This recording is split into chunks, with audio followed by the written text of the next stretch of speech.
ಅಂಬುಧನೇ ಶ್ರೀ ದುರ್ಗಾಂಬಿಕೆಯ ಬಲಗೊಳ್ಳು ಭಕ್ತಿಯೊಳು ಅಂಬಿಕಾ ವಿಠರಾಜ ಬಿರಿದು ಸಂಸ್ತುತಿಸಿ ತೆರೆದು ಸಂಸ್ತುತಿಸಿ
ಇರುವಂತಹ ಸ್ಥಳ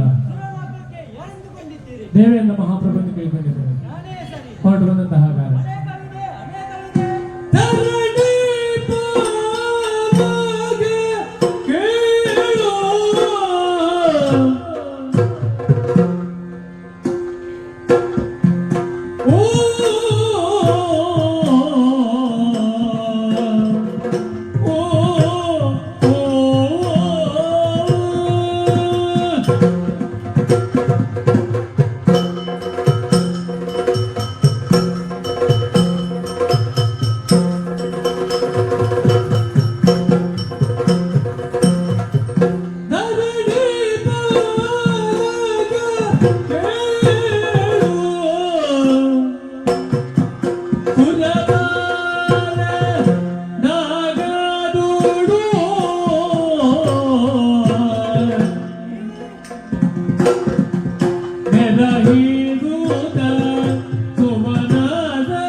ಹಾ ಹುಟ್ಟಿದಂತಹ ಪ್ರತಿಯೊಂದು ಜೀವಿಯು ಬಯಸುವುದು ಈ ಸುರಲೋಕವನ್ನು. ಹಾ ಅಂತಹ ಸುರಲೋಕದ ಅಧಿಪತಿಯಾಗಿರುವುದು ನನ್ನ ಭಾಗ್ಯವೇಶ್ವರಿ ಅದಿತಿ ದೇವಿ ಕೃಷ್ಯಪರ ಮಗನಾಗಿ ಹುಟ್ಟಿದ ನಾನು ವೇಗವಂತ ಪರ್ವತವನ್ನು ಏರಿ ಸತ ಯಾಗಗಳನ್ನು ಕೈಗೊಂಡೆ. ತ್ರಿಮೂರ್ತಿಗಳನ್ನು ಮೆಚ್ಚಿಸಿ ಒಂದು ಮನ್ವಂತರ ಕಾಲದ ಒಳಗೆ ಈ ಲೋಕವನ್ನು ಆಳುವ ಭಾಗ್ಯ ನನ್ನದಾಯಿತು.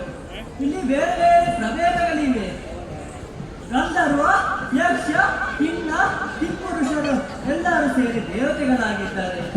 ಅಷ್ಟೇ ಅಲ್ಲ, ಈ ಲೋಕದ ವೈಭವವನ್ನು ವರ್ಣಿಸಲು ಸಹಸ್ರ ನಾಲಗೆಯಿಂದ ಆದಿಶೇಷನಿಗೂ ಅಸಾಧ್ಯ.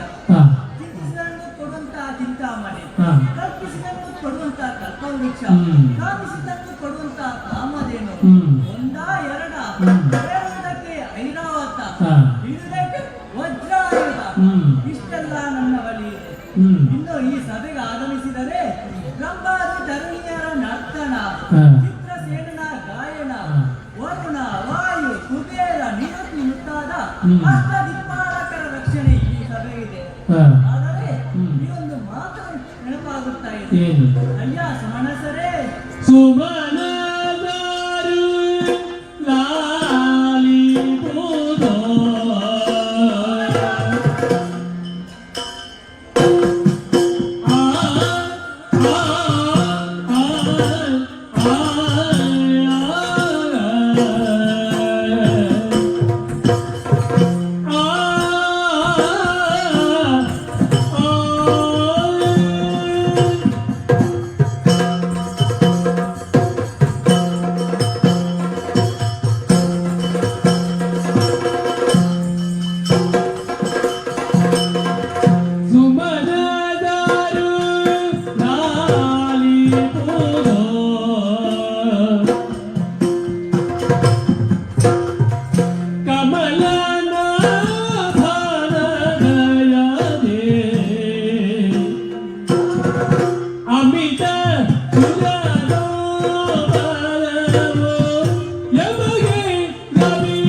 ತಪ್ಪಿದ್ದಲ್ಲ ಅಂತ ಒಂದು ಮಾತಿದೆ.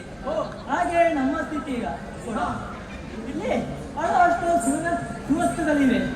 ಆದರೆ ನಮಗೂ ಸಂತೋಷದ ಜೊತೆಗೆ ಕೆಲವು ಚಿಂತೆಗಳು ಇದೆ. ಅದು ಬೇರೆ ಯಾರೂ ಅಲ್ಲ, ದೇವಿಯ ಸಂಜಾತರಾದ ಕಾರಣವರು. ಈ ಹಿಂದೆ ಅದೆಷ್ಟೋ ಸಲ ನಮ್ಮ ಸಂತೋಷವನ್ನು ಬಯಸಿ ಬಾಲಿಯನ್ನು ಮಾಡಿದ್ದಾರೆ. ಅವರನ್ನೆಲ್ಲ ನಮ್ಮ ಬಲದಿಂದ ಓಡಿಸಿದ್ದೇವೆ. ಕರುಣಾಕೃಪೆಯಿಂದ ನಾವು ರಕ್ಷೆಯಾಗಿದ್ದೇವೆ. ಇನ್ನು ಮುಂದೆ ದಾಳಿಯಾದರೆ ಏನು ಮಾಡುವಿರಿ?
ನಮ್ಮಲ್ಲಿ ಹಣವಲಿಯರು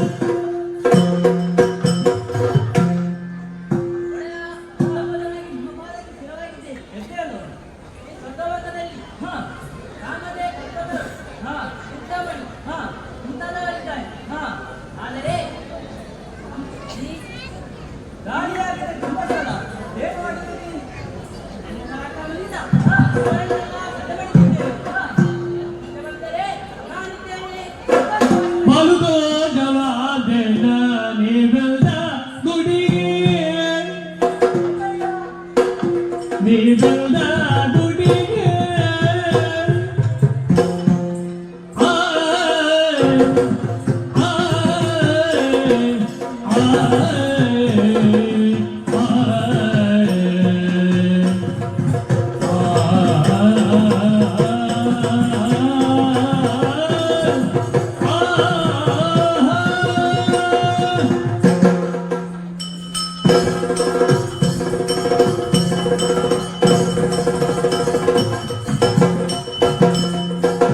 ಬಲುದೋ ಜವಾದೇನ ನೀವೆಲ್ಲ ಗುಡಿಗೆ ನೀವೆಲ್ಲ ಗುಡಿಗೆ ಕಲಿಗಳು ನಿಶ್ಚಯ ಸಂಗರದೊಳಗೆ ಕಲಿಗಳು ನಿಶ್ಚಯ ಸಂಗರದೊಳಗೆ ಕಲರ ಬೀದಿಯೋ ನಮಗೆ ತಿಳಿದಿಲ್ಲ ಕಲರ ಬೀದಿಯೋ ನಮಗೆ ತಿಳಿದಿಲ್ಲ ನಳುಗರ ಮನಗರುಡದಲ್ಲಿ ಸುಳ್ಳಲ್ಲ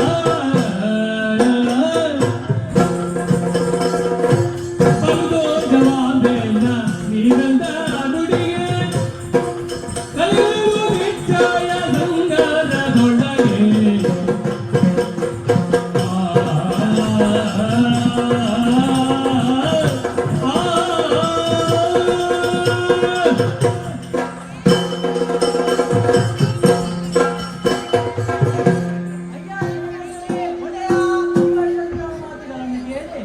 ಮನಸ್ಸಿಗೆ ಸಂತೋಷವಾಗುತ್ತಾ ಇದೆ. ನಿಮ್ಮ ಶೌರ್ಯದ ಬಗ್ಗೆ ಅಪನಂಬಿಕೆಯಿಂದ ಈ ಮಾತನಾಡಿದನಲ್ಲ. ಮನೆಗೆ ಬೆಂಕಿ ಬಿದ್ದ ಮೇಲೆ ಭಾವಿತವಾಗಿ ಮೂರ್ಖತನವಂತೆ. ಹಾಗೆ ಮನುಷ್ಯರಿಗೆ ಸಿಂಹಾವಲೋಕನ ಮತ್ತು ಮುಂದಾಲೋಚನೆ ಎಂಬುದು ಇರಬೇಕು. ಹಾಗಾಗಿ ಮಾತುಗಳನ್ನಾಡಿದೆ. ನಿಮ್ಮ ಶೌರ್ಯದ ಮೇಲೆ ಸಂದೇಹವಿಲ್ಲ. ಇದು ತಡ ಮಾಡುವುದು ಸರಿಯಲ್ಲ. ನಮ್ಮ ಕಾರ್ಯದಲ್ಲಿ ನಿರತರಾಗಲವೇ ಹಾಗೆ ಆಗಲಿ.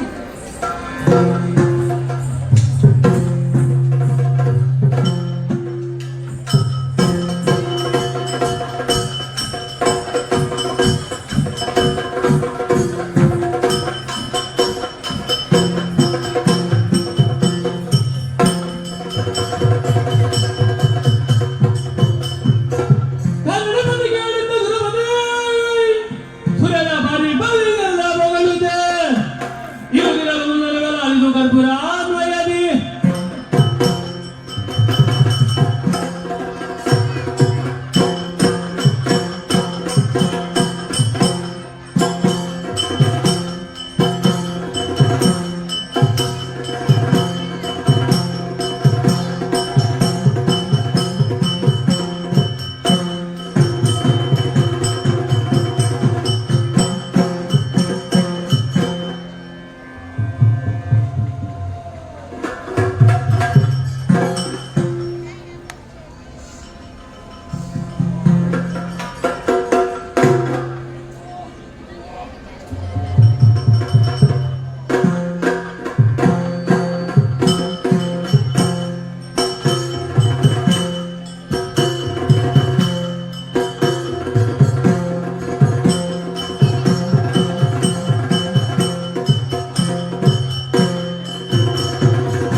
ಇರುವಂತಹ ಸ್ಥಳ ಹೋಹಾವತಿ ಪಟ್ಟಣಕ್ಕೆ ಯಾರೆಂದು ಹೊರಟಿದ್ದೀರಿ? ಶತ್ರು ಪ್ರಸೂದನ ಎಂದು ಕೇಳಿಕೊಂಡಿದ್ದೇವೆ. ಅರೇ ಸರಿ. ಹೊರಟು ಬಂದಂತಹ ಕಾರಣ ಅನೇಕವಿದೆ, ಅನೇಕವಿದೆ.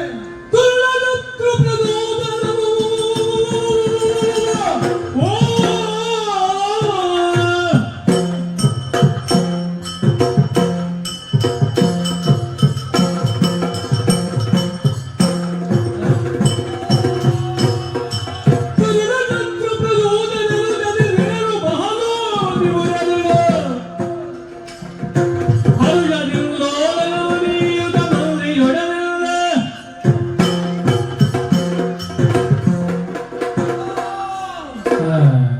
ಜಯನಮೋ ಶಂಕರ ಕಾಪಾಡು ತಂದೆ. ವರ್ತಮಾನ ಕಾಲದಲ್ಲೇ ಈ ಲೋಹಾವತಿ ಪಟ್ಟಣದಲ್ಲಿ ಶತ್ರು ಪ್ರಚೋದನೆ ಎಂಬ ನಾಮಾಂಕಿತದಿಂದ ಮೆರೆಯುತ್ತಿದ್ದೇನೆ. ಪ್ರಜಾವರ್ಗದವರಿಗೂ ಯಾವುದೇ ಒಂದು ತೊಂದರೆಯಾಗದ ರೀತಿಯಲ್ಲಿ ಆಡಳಿತ. ಹಾಗಾಗಿ ಹೊಸತಾದ ಕುರಿತು ನನ್ನವರಲ್ಲಿ ಚರ್ಚಿಸಬೇಕಾಗಿದೆ. ಎಲ್ಲಿ ನನ್ನವರು ಬರಲಿ ನನಗೆ.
ಎಂದಿನಂತೆ ನಮ್ಮ ಕರ್ತವ್ಯದಲ್ಲಿದ್ದಾಗ ನಮ್ಮಿಂದೊಮ್ಮೆ ಸಭಾ ಪ್ರವೇಶಿಸಿದ್ದಾರೆ. ಒಡೆಯನಾಜ್ಞೆಯಂತೆ ಸಭಾ ಪ್ರವೇಶವನ್ನು ಮಾಡಿದ್ದೇವೆ. ಯಾಕೆ ಕಾರಣೀರಿ ಏನಾಗಬೇಕು ಏನಿದೆಯಿಂದಾನೆ ಶರಣ ಮಾತ್ರದಲ್ಲಿ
ಆದರೆ ಅದು ಅಷ್ಟು ಸುಲಭವಾದ ಕೆಲಸವಲ್ಲ. 3 ಲೋಕಗಳಲ್ಲೂ ದೇವಲೋಕ ಎನ್ನುವುದು ಅತಿ ಶ್ರೇಷ್ಠವಾದ ಲೋಕ. ಅಷ್ಟೇ ಮಾತ್ರವಲ್ಲ, ತ್ರಿಮೂರ್ತಿಗಳಿಂದ ಅವನು ರಕ್ಷಣೆ ಪಡೆಯುವ ಲೋಕ. ಹಾಗಾಗಿ ಆ ಲೋಕವನ್ನು ವಶಪಡಿಸಿಕೊಳ್ಳಬೇಕಾದರೆ ಸ್ವಲ್ಪ ನಾವು ಚಿಂತಿಸಬೇಕು ಒಡೆಯ. ನಮ್ಮ ಕೇವಲ ದೈಹಿಕ ಬಲದಿಂದ ಆ ಲೋಕವನ್ನು ವಶಪಡಿಸಿಕೊಳ್ಳಲು ಸಾಧ್ಯವಿಲ್ಲ. ಅದಕ್ಕಾಗಿ ದೈವ ಬಲವು ಬೇಕಾಗಿದೆ. ಅದಕ್ಕಾಗಿ ನೀವು ಈ ಕೂಡಲೇ ಕಾಡಿನತ್ತ ತೆರಳಿ ಆ ಹರಣ ಕುರಿತಾಗಿ ತಪಸ್ಸನ್ನು ಮಾಡಿ ಮೆಚ್ಚಿಸಿ ನಮಗೆ ಮರಣವೇ ಇಲ್ಲದಂತೆ ನೀವು ವರವನ್ನು ಬೇಡಿಕೊಂಡಿದ್ದೀರಿ ಎಂದಾದರೆ ನಮಗೆ ಮತ್ತೆ ಸೋಲಿಲ್ಲ. ಹಾಗಾಗಿ ನನ್ನ ಈ ಮಾತನ್ನು ಒಪ್ಪಿಕೊಳ್ಳಬೇಕೆಂದು ನಿಮ್ಮಲ್ಲಿ ಕೇಳಿಕೊಳ್ಳುತ್ತಿದ್ದೇನೆ ಒಡೆಯ.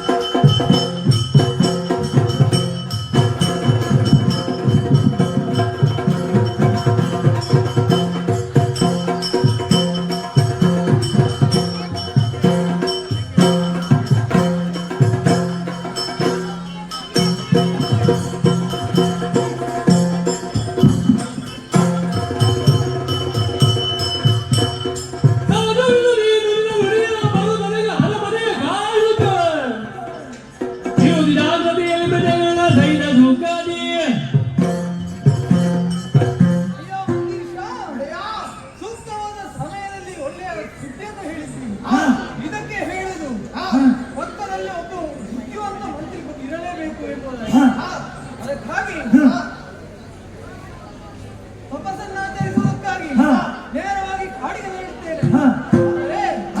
ಇಲ್ಲಿ ಏನೇನು ನಡೆಯಬೇಕು ಅದೆಲ್ಲವೂ ಯಥೇಚ್ಛವಾಗಿ ನಡೆಯಲೇಬೇಕು. ಈ ಹೊಣೆಯನ್ನು ನಿಮಗಿತ್ತಿದ್ದೇನೆ. ಹೋಗುತ್ತೇನೆ ಗಾಡಿಗೆ.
ಏನೆಂದು ತಿಳಿಸಿಲ್ಲ. ಮೊದಲು ಅದಕ್ಕೆ ಕೆಲವರು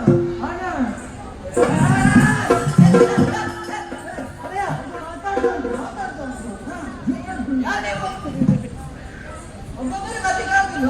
ಎಂತ ವೇದಿಕೆ ನೀವು ಎಂತ ನೆಟ್ಟ ಮಾಡಿದ್ದು ಒಬ್ಬೊಬ್ಬರು ಬರ್ಲಿಕ್ಕೆ? ನಿಮ್ಮನ್ನು ನೋಡುವಾಗ ಹೊಸದರಾಗೆ ಕಾಣುತ್ತಿದ್ದೀವಿ. ನಾವು ಇಲ್ಲಿಯವರಲ್ಲ, ಕೆಳಗಿನವರು. ಕೆಳಗಿನವರು? ಅಂದ್ರೆ ಭೂಲೋಕದವರು. ಓ ಭೂಲೋಕ. ನಿಮಗೆ ಅಲ್ಲಿ ಏನಾದ್ರು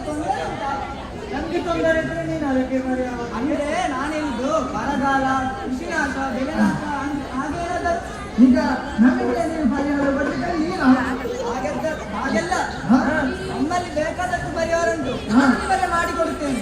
ನೀನು ಹಾ, ನನಗೆ ಹಾ. ನೀನು ನಮಗೆ ಪರಿಹಾರ ಕೊಟ್ಟಿದ್ದಾನಲ್ಲ ಹೌದು. ನಿನ್ನಲ್ಲೇ ಸಮಸ್ಯೆ ತುಂಬಿಡು ನಮ್ಗೆ ಎಂತ ಪರಿಹಾರ ಕೊಡ್ತೀನಿ ನಾನು ಕೊಡುತ್ತವಲ್ಲೇ. ಹಾ ಹೌದು, ನೀವು ಎಲ್ಲಿಂದ ಬಂದದ್ದು? ಕೆಳಗಡೆ ಪಟ್ಟಣ ಕೇಳಿದ್ಯಾ ಹಾ, ಲೋಹಾವತಿ ಪಟ್ಟಣ ಕೇಳಿದಾಗ ಉಂಟು. ಅಲ್ಲಿ ಅಧಿಕಾರಿ ಯಾರೆಂದು ಬಲ್ಲ ಅವ ಯಾರ ಬೇಡ ಸಾಯಿಲೆ. ಎಂತ? ಅಲ್ಲಿ ಅಧಿಕಾರಿ ಶತ್ರು ಪ್ರಚೋದನೆ ಅಂದ್ರು. ನೀವ ನೀನು ಬಂದಿದ್ದೀರಿ. ಅಲ್ಲ ನಮ್ಮನ್ನು ವಿಚಾರಿಸ ನೀನ್ಯಾರು ಜನ ನಾನು ಸ್ವರ್ಗಲೋಕದ ಸುರಕ್ಷ. ಸುರಪ್ಪ ನೀಂತ ದುರ್ಗತಿಯ ನಾನು ಸ್ವರ್ಗಲೋಕದ ಸುರಪಾಲನ ದೂತ. ಹಾ ಸುರಪ್ಪ ಅಲ್ಲ ಅಲ್ಲ, ಅದನ್ನು ಮಾಡಿ ನಿನ್ನ ಕೆಲಸ ದೂತನ ಕೆಲಸ ಒಬ್ಬನಲ್ಲಿ ಹೋಗಿ ಹೇಳು. ಹಾ ಲೋಹದಿನ ಅಲ್ಲಿ ಅಧಿಕಾರಿ ಬಂದಿದ್ದಾನೆ. ಹಾ. ಸುರಭಿನ ಬಿಟ್ಟು ಕೊಡಬೇಕಂತ ಹೇಳು. ಈಗ ಸ್ವರ್ಗಲೋಕದ ಅಷ್ಟು ಸಸ್ತಾರಲ್ಲ. ಹಾ ಈಗ ಮರ್ಯಾದೆಯಾಗಿ ಹೇಳ್ತಿದ್ದೇನೆ. ಏನು? ಇಲ್ಲಿಂದ ಹೊರಟೋದು ಇಲ್ಲದಿದ್ದರೆ ಇಲ್ಲದಿದ್ದರೆ?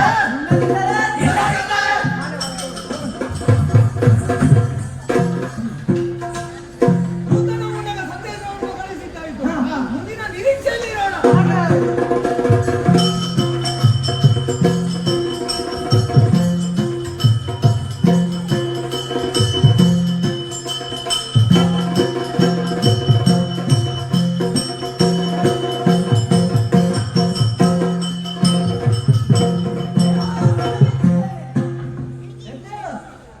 ಯಾರು ನೀನು? ದ್ವಾರದಲ್ಲಿ ನಿಲ್ಲಿಗೆ ಆಗುದಿಲ್ಲ ಅವರೇ. ಎಂತ ಉತ್ಪಾದನೆ ಮಾರ್ರೆ. ಏನಾಯ್ತು?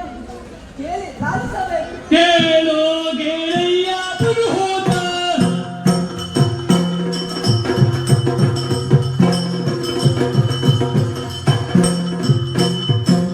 ಕೇಳೋ ಗೆಳೆಯ ಪುರುಹೂತ ನಾನೆಂಬ ಮಾತ ಕೇಳಾದೇನಾದ ಅನಹೂತ ಕೂಳರು ದೇವಾಲರು ಐದು ನಾಳಕ ಕೆಗುತ್ತಲೆ ಬೇರೆ ಬಲ್ಲಿದರೆ ಕೇಳು ಗೆಳೆಯ ಪುರುಹೂತ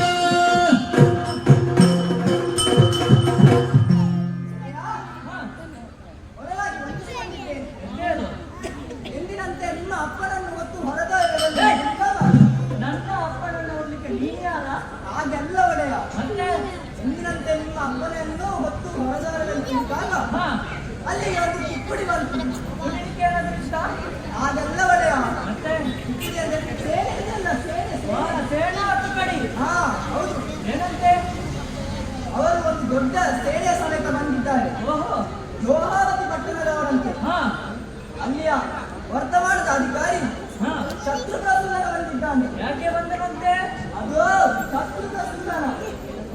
ಅವನ ಪ್ರಸೂನನಪ್ಪವ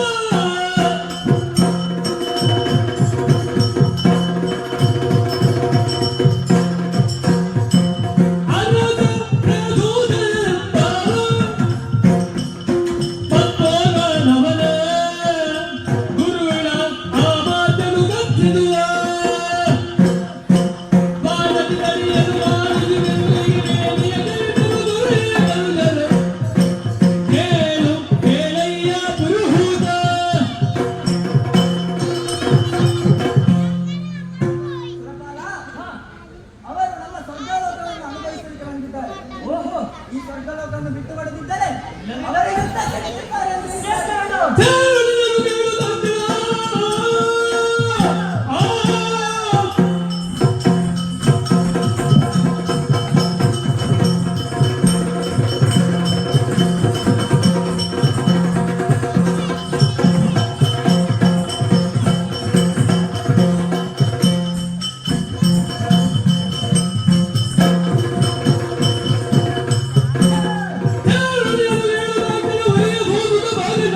ಈ ಸ್ವರ್ಗಲೋಕ ಸಂಪತ್ತನ್ನು ಬಯಸಿ ಹಾ.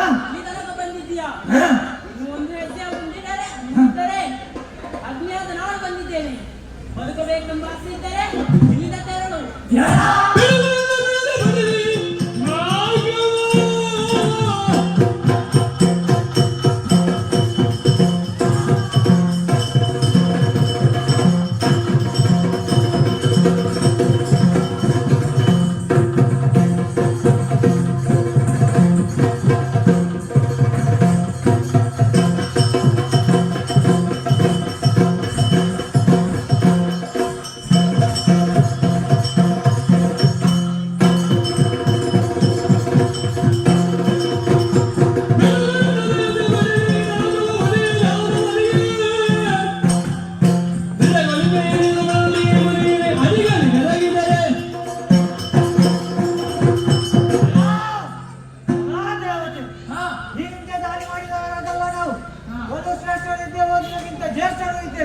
ನೀನು ನೀನಾಗಿ ಸ್ವರ್ಗಲೋಕವನ್ನು ಬಿಟ್ಟು ಕೊಟ್ಟರೆ ಸರಿ, ಇಲ್ಲದಿದ್ದರೆ ಕಾಯಿ ಕಾಲು ಕಟ್ಟಿ ಕೂಡ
ಒಳ್ಳೆ ಮಾತಿನಲ್ಲಿ ಹೇಳ್ತೀನಿ.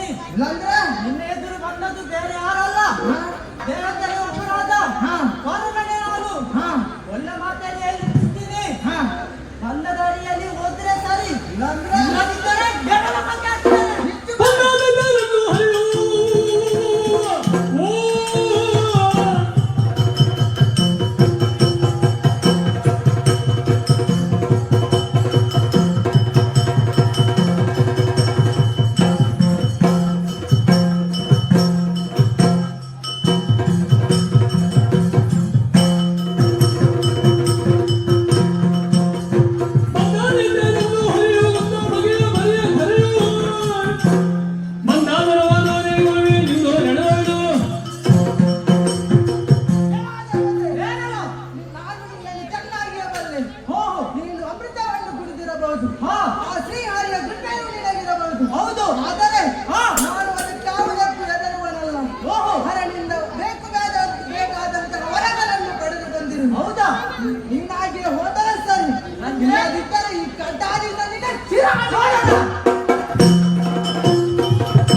ಹ.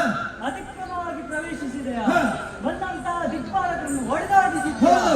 ಕೇಳಲು ಬಂದವರು ಸಿಗಪ್ಪ ಓಹೋ. ಯಾರು ನೀನು ಯಾಕೆ ಬಂದೆ ಹೇಳು ಹೊರಬರುವೆ, ಚಕ್ರವೇ.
ದೇವತೆ ಅಂದರೆ ನೀನೇನು? ನಾನೇ ಮಾಡುವುದನ್ನೆಲ್ಲ ಮಾಡಿಬಿಟ್ಟು ಹಾ.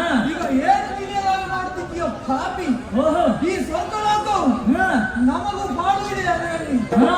ಬಿಟ್ಟು ಒಟ್ಟರಲೇನು ಇಲ್ಲವಾದರೆ ಶಿರವಾಗಿ ಮುಖ್ಯ ಬಾಯಿ ತಲೆಗಳು ಬಿಟ್ಟಿಯ ಚಂದ್ರಗಡನವ. ಆ.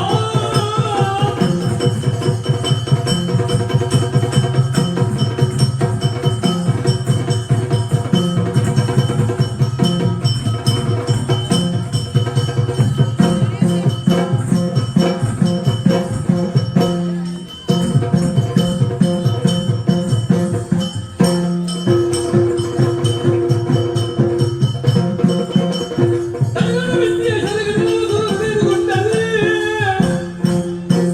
ಒಡನೆಯ ಒತ್ತಡಗಳಾಗಿನ ಕರುಣಿನ ಆತಂದಿದೆ. ನಿನ್ನಂತವರ ಬುದ್ಧಿಯೇ ಇಷ್ಟು ಹಾ. ಸುರಭಕ್ತನ ಮೇಲೆ ದಾಳಿ ಮಾಡುವುದು ಹಾ. ಮತ್ತೆ ಸತ್ತು ಮಣ್ಣು ಸೇರುವುದು ಹಾ. ನಿನಗೆ ಬುದ್ಧಿ ಕಲಿಸಲು ಬಂದವನು ಬೇರೆ ಅಲ್ಲ ಹಾ. ದೇವೇಂದ್ರ ಓಹೋ. ಇದು ವಜ್ರಾಯುಧದಿಂದ ನಿನ್ನ ತಲೆ ಪುಡಿ ಮಾಡುತ್ತೇವೆ ನೋಡೋಣ.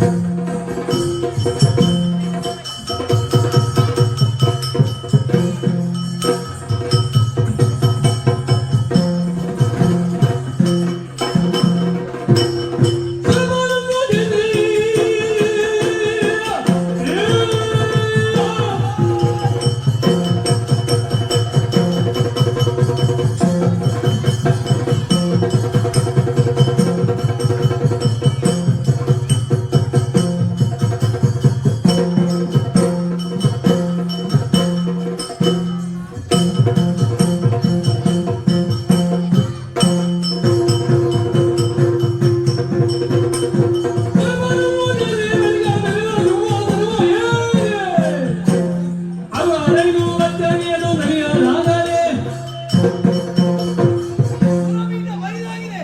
ಹೇಳ್ತೇನಂತೆ.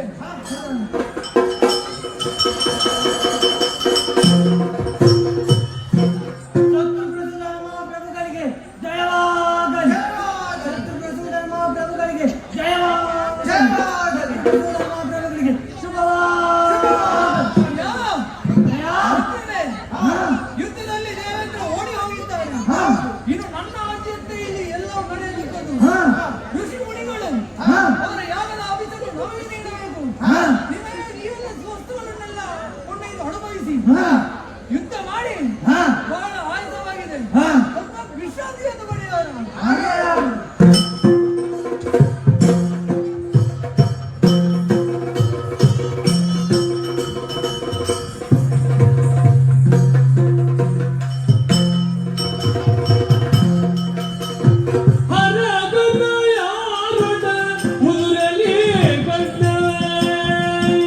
ಪರಿಹರಿಸುವ ಯಾರ್ಯದೋ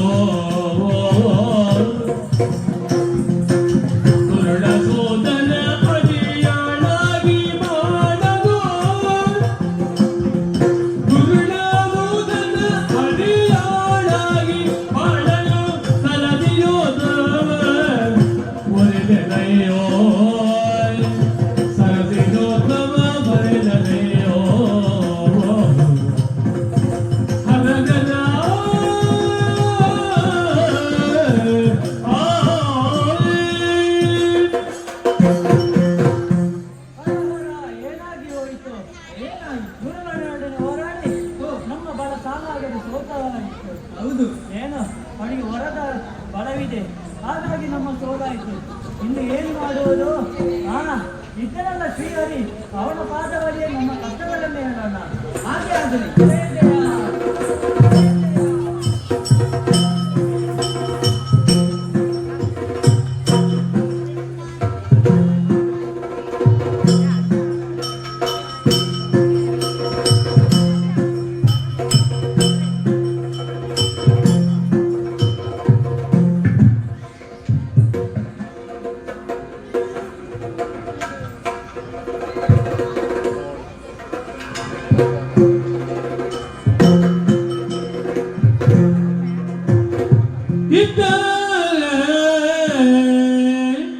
ವೈಕುಂಠದಲ್ಲಿ ಶ್ರೀ ಪುರುಷೋತ್ತಮನೋ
ಒಂದು ಮನಸ್ಸಿಗೆ ಆತಂಕ ಆಗ್ತಾ ಉಂಟು. ಯಾಕೆ?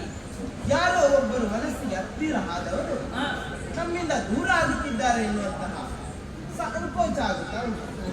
ಅದಿರಲಿ, ಏನೇ ಇವತ್ತು ಇಷ್ಟೊಂದು ಚಂದವಾಗಿ ಬಂದಿದ್ದೀ, ಕಾಣ್ತಾ ಇದ್ದೀನಿ, ಬಹಳಷ್ಟು ಸುಂದರವಾಗಿದ್ದೀಯಲ್ಲ. ಹೌದಿ, ನಿನ್ನ ಮುಖದಲ್ಲಿರುವಂತಹ ಭಾವವೇ ಹೇಳುತ್ತಿದೆ. ಏನೋ ಹೇಳಬೇಕು ಅಂತ ನೀನು ಕಾತುರದಲ್ಲಿ ಗಂಡನಾದವನಿಗೆ ಹೆಂಡತಿಯೇ ಒಬ್ಬ ಸಾರಥಿಯಂತೆ. ನಿಜ. ಗಂಡ ಯಾವುದಾದರೂ ಒಂದು ಕಾರ್ಯವನ್ನು ಅವನು ಸಾಧಿಸಬೇಕಾದರೆ ಹೆಂಡತಿಯಾದವನು ಅವನ ಜೊತೆ ಇದ್ದರೆ ಮಾತ್ರವೇ ಅದು ಒಂದು ಸಾಧನೆಯಾಗಲಿಕ್ಕೆ ಸಾಧ್ಯ. ಸತ್ಯ.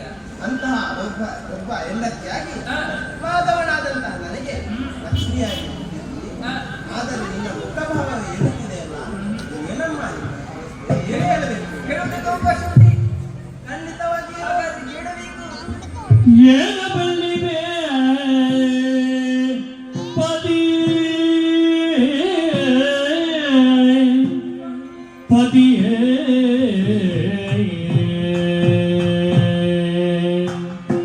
ಏನ ಬಲ್ಲಿದೆ ಪತಿಯೇ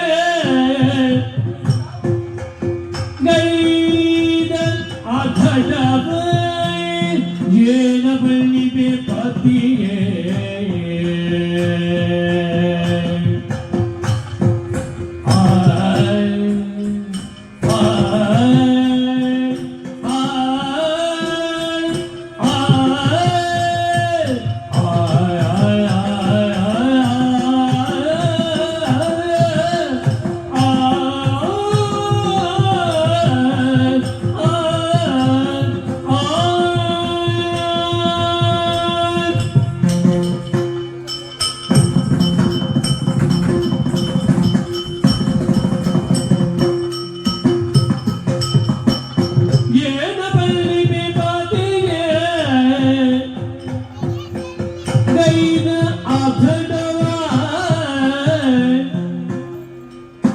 ಏನ ಬಲ್ಲಿದೆ ಪತಿಯೇ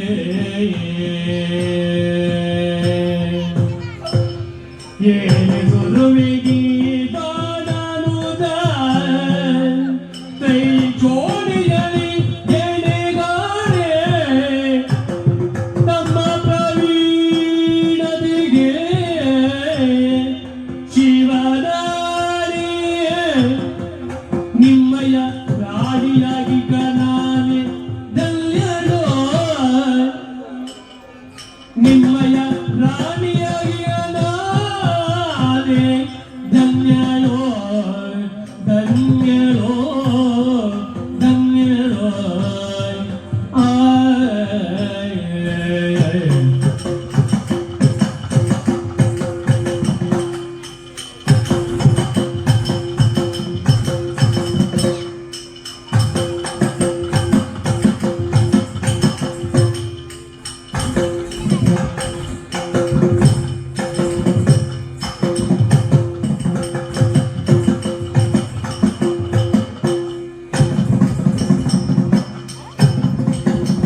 ಆದಿಮಾಯಿದ್ದೆ.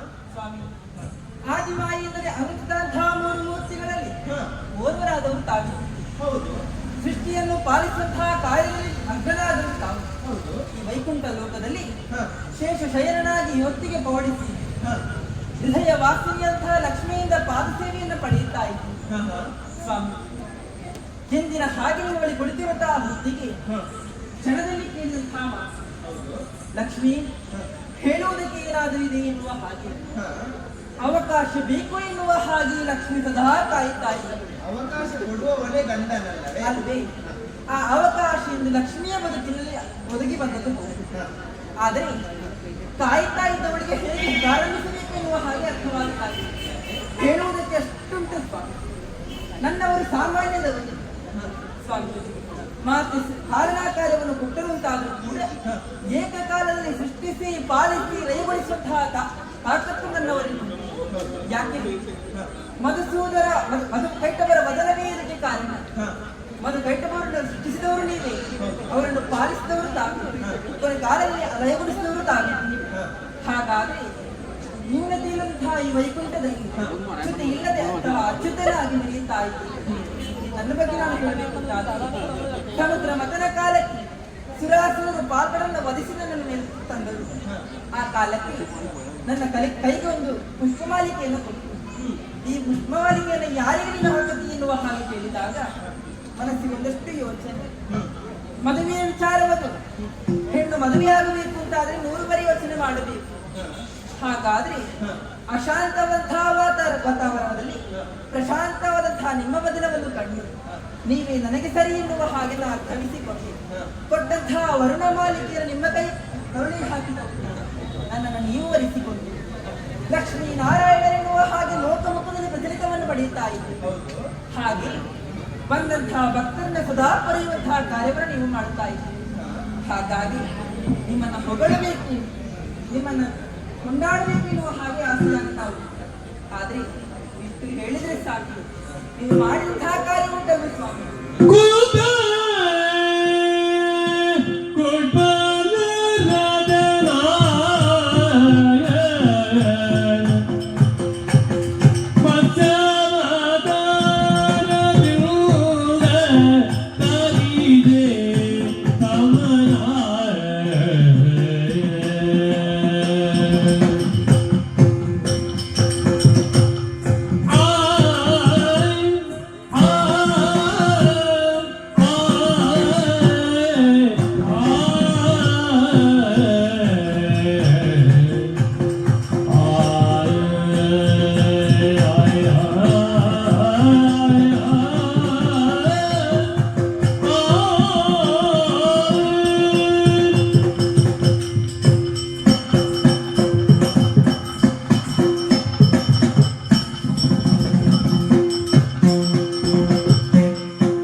ಬಹಳ ಸಂತೋಷ ಆದ ಹಾಗೆ ಕಾಣ್ತಾ ಉಂಟು ಸ್ವಾಮಿ. ಒಂದು ಎರಡು ವಾಕ್ಯದಲ್ಲಿ ನಿಮ್ಮ ಬಗ್ಗೆ ಹೊಗಳೋಣ ಎಂದು ಹೊರಟಂತಾದ್ರೆ ಹೇಳುವುದಕ್ಕೆ ದಿನಗಳೇ ಸಾಕಾಗುವುದು ಎನ್ನುವ ಹಾಗೆ ಅನಿಸುತ್ತಾ ಉಂಟು.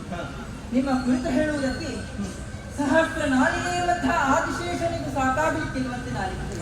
ಹಾಗಾದ್ರೆ ಏಕ ನಾಲಿಗೆ ಇರುವಂತಹ ನಾನು ಹೊಗಳುವುದಕ್ಕಾದರೂ ಹೇಗೆ? ಆದರೂ ಹಿರಿಯದಂತಹ ಮನಸ್ಸನ್ನು ಮಾಡಿದ್ದೆ ನನ್ನವರನ್ನು ಹೊಗಳಬೇಕು ಎನ್ನುವ ಹಾಗೆ ಸ್ವಾಮಿ. ಧರೆಯಲ್ಲಿ ಉದಿಸಿ ಬರುವಂತಹ ಅದೆಷ್ಟು ದೈತ್ಯದ ಅನುಭವಿಸುವುದಕ್ಕೆ ಬೇಕಾ, ಅದೆಷ್ಟು ಯುಗಗಳಲ್ಲಿ ಅದೆಷ್ಟು ಅವತಾರವನ್ನು ಎತ್ತಿ ಬಂದವರು ತಾವು. ಅವರನ್ನ ವಧಿಸಿ ಲೋಕಕ್ಕೆ ಸುಕ್ಷೇಮವನ್ನು ಉಳಿಸಿಕೊಟ್ಟವರು ತಾವಿದ್ದೀರಿ. ಇನ್ನೊಂದು ವಿಚಾರ ಸ್ವಾಮಿ, ನನ್ನವರು ಹೇಗಿದ್ದರೂ ಚಂದ, ನನ್ನವರ ಕೈಯಲ್ಲಿ ಆಯುಧ ಬಂದ ಮಾತ್ರಕ್ಕೆ ನನ್ನವರು ಚಂದ ಕಾಣಿಸುವುದಕ್ಕೆ ಸಾಧ್ಯವಿಲ್ಲ. ಅಚ್ಯುತ ಯಾವಾಗಲೂ ಚಂದವೇ ಕಾಣ. ಹಾಗಾದ್ರೆ ಒಬ್ಬ ಬಂದು ಹೇಳುತ್ತಾನೆ, ಶ್ರೀಮನ್ ನಾರಾಯಣರ ಭಾವಚಿತ್ರಕ್ಕೆ ಒಂದು ಚೌಕಟ್ಟು ನಿರ್ಮಿಸಿ ಎನ್ನುವ ಹಾಗೆ. ಚೌಕಟ್ಟು ನಿರ್ಮಿಸಿದ ಮಾತ್ರಕ್ಕೆ ನಾವು ಸಭೆ ಕಾಣುವುದಕ್ಕೆ ಕೊಟ್ಟಿದ್ವಿ ಅಲ್ವೇ ಸ್ವಾಮಿ? ಹಾಗಾದ್ರೆ ಕೈಯಲ್ಲಿರುವಂತಹ ಆಯುಧಕ್ಕೆ ನನ್ನವರು ಹಿರಿಮೆಯನ್ನು ತಂದುಕೊಳ್ಳುವುದಕ್ಕೆ ಸಾಧ್ಯವಿಲ್ಲ. ಆದರೂ ಕೂಡ ಧರೆಯಲ್ಲಿ ಉದಿಸಿ ಬಂದಂತಹ ದೈತ್ಯರನ್ನ ವಧಿಸಕ್ಕೆ ಬೇಕಾಗಿ ನಾನು ಆ ರೂಪವನ್ನು ತಾಳಿದವರು ನನ್ನವರು ಸ್ವಾಮಿ. ಆ ಕತ್ತೆಲುಕ ಕಾಲದಲ್ಲಿ ತಮಾಸುರನ್ನುತಹ ದಾನವ ವೇದಗಳನ್ನ ಸಾಗರಾಳದಕ್ಕೆ ಹೋಗಿ ಅವರು ಸುತ್ತಿಕೊಳ್ತವನಂತೆ. ಆ ಕಾಲಕ್ಕೆ ವೇದಗಳನ್ನು ಸಂರಕ್ಷಿಸಬೇಕು, ತಮಾಸನ್ನು ವಧಿಸಬೇಕು ಎನ್ನುವ ಕಾಲಕ್ಕೆ ನೀವೇ ಮತ್ಸ್ಯಾವತಾರವನ್ನು ತಾಳಿ ಅದನ್ನು ವಧಿಸಿಕೊಟ್ಟವರು ಇದ್ದೀರಿ. ಹಾಗೆ ಸಮುದ್ರ ಮದನ ಕಾಲಕ್ಕೆ ಇರಿಸಿದಂತಹ ಮಂದರಾದ್ರಿಯು ಸಮುದ್ರ ಆಳವನ್ನು ಸೇರುತ್ತಾ ಇದ್ದಂತೆ. ಆ ಕಾಲಕ್ಕೆ ಮಂದಾರ ಪರ್ವತವನ್ನು ಎತ್ತಿ ನಿಲ್ಲಿಸುವುದಕ್ಕೆ ಬೇಕಾಗಿ ನೀವೇ ಕೂರ್ಮಾವತಾರವನ್ನು ತಾಳಿ ಆ ಪರ್ವತವನ್ನು ಎತ್ತಿ ನಿಲ್ಲಿಸಿದವರಿದ್ದೀರಿ. ಹಾಗೆ ಮುಂದುವರಿದು ಹೋದಂತಾದ್ರೆ ಸ್ವತಃ ನಿಮ್ಮ ಪತ್ನಿಯಂತಹ ಭೂದೇವಿ ಆ ಹಿರಣ್ಯಾಕ್ಷನು ಕರೆದಂತು ಹೋಗ್ತಾ ಇದ್ದಾನಂತೆ. ಆ ಕಾಲಕ್ಕೆ ಧ್ರುವನ ಹಿರಣ್ಯಾಕ್ಷನ ವಧಿಸೋದಕ್ಕೆ ಬೇಕಾಗಿ ನೀವೇ ಶ್ವೇತವರಹನಾಗಿ ಹೋದವರು ಆತನನ್ನ ಕೋರೆಯಿಂದಲೇ ಬುದ್ಧಿ ಧರೆಗಿಳಿಸಿದವರು ತಾವಿದ್ದೀರಿ. ಹಾಗೆ ಮುಂದುವರಿದು ಸಾಗಿದಾಗ ಅವನ ಅಗ್ರಜನಾದಂತಹ ಹಿರಣ್ಯಕಶ್ಯಪನ ವಧಿಸಲಿಕ್ಕೆ ಬೇಕಾಗಿ ಆತನ ಮಗನಾದಂತಹ ಪ್ರಹ್ಲಾದನ ಭಕ್ತಿಗೆ ಒಲಿದು ಕಂಬವನ್ನು ಸೀಳಿ ನರಸಿಂಹ ರೂಪವನ್ನ ಆತನನ್ನು ವಧಿಸಿಕೊಟ್ಟವರು ನೀವಿದ್ದೀರಿ. ಹಾಗೆ ಧರೆಯಲ್ಲಿ ಮಧಾಂಧರಾಗಿ ಬೆರೆದಂತಹ ಬಲಿಚಕ್ರವರ್ತಿಯನ್ನು ಮುಟ್ಟಡಿಸುವುದಕ್ಕೆ ಬೇಕಾಗಿ ಬಾಲ ವಾಮನಾಗಿ ಧರೆಗಿಳಿದು ಹೋಗಿ ಆತನ ಶಿರದ ಮೇಲೆ ತಮ್ಮ ಪಾದವನ್ನಿರಿಸಿ ಆತನನ್ನು ಪಾತಾಳಕ್ಕೆ ಕಳಿಸಿದವರು ತಾವಿದ್ದೀರಿ ಸ್ವಾಮಿ. ಇಷ್ಟೆಲ್ಲ ಕಾರ್ಯ ನಿನ್ನಿಂದಲೇ ಸಾಧ್ಯ ಉಂಟು. ನಿನಗೆ ಇದು ಅತಿ ಅಂತ ಕಾಣಿಸುವುದಿಲ್ವಾ? ಯಾಕೆ? ಗಂಡ ಹೆಂಡತಿಯರು ಹೊಗಳುವುದನ್ನು ಇನ್ನೊಬ್ಬರು ಕೇಳಿಕೊಂಡ್ರೆ ಅದು ಅಪಹಾಸ್ಯ ಮಾಡ್ಯಾರ ಅಲ್ವೇ? ಇದ್ದದ್ದನ್ನು ಹೇಳಿದ್ರೆ ತಪ್ಪೇನುಂಟು ಸ್ವಾಮಿ? ತಪ್ಪು ಅಂತಲ್ಲ, ನಾವು ಇರುವರೇ ಇದ್ರೆ ಮಾತಾಡುದು ಒಳಿತು. ಆದ್ರೆ ಇನ್ನೊಬ್ಬರು ಕೇಳಿಕೊಂಡರೆ ಅದು ಅಪಹಾಸ್ಯ ಮಾಡಿದಾಗ ಈಗ ನನಗೆ ಗೊತ್ತಿರುವ ಹಾಗೆ ನಾವಿಬ್ಬರೇ ಇರುತ್ತೇವೆ. ನಮ್ಮನ್ನು ನಾವು ಹೊಗಳಿಕೊಳ್ಳುವುದನ್ನು ಬಿಟ್ಟು ಬೇರೆಯವರು ಹೊಗಳಿಕೊಂಡ್ರೆ ಅದೊಂದು ಇದಲ್ಲ, ಶ್ರೇಯಸ್ ಅಲ್ವೇ? ನೀನು ಆಯಾಸ ಪಡ್ಬೇಡ. ನೀನು ಹೊಗಳುತ್ತಿದ್ದಂತೆ ಕೈಯಲ್ಲಿದ್ದಂತ ಆಯುಧ ದರ್ಶನ ಬರುವ ಹಾಗಿದ್ದಾನೆ. ಇದರಿಂದ ಏನೋ ಒಂದು ಅಪಾಯ ಕಾಡಿದೆ. ನೋಡು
ಯಾವಾಗಲೂ ಮಾಡ್ತಾ ಇದ್ದೆ ಅಲ್ವೇ?